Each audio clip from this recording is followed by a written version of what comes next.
Hello everyone and welcome back to my channel. Today we are going to look at how to do the bind off stitch for Tunisian crochet.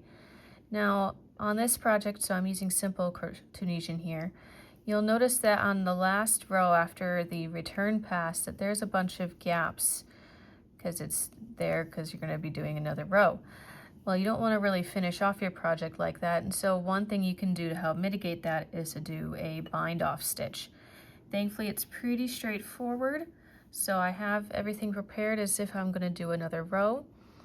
And so I'm going to skip this first bar here.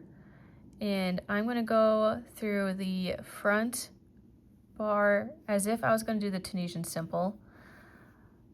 Yarn over, pull through. But instead of just leaving it here and gathering more, I'm actually going to pull through that previous loop.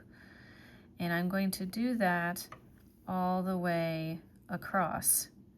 And what it does is it gives the appearance of a nice clean bind off stitch that is often used in knitting. So as you can see here, it's already looking a lot better. That gap is being filled just so that it allows it to look clean and finished and consistent throughout the entire project.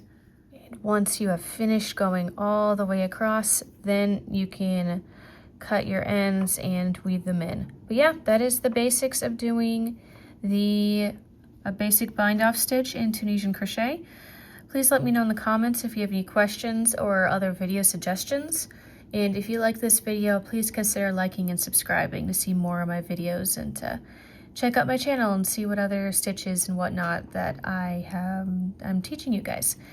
Other than that, have a great day. Thank you so much for watching, and I hope to see you at my next video. Bye!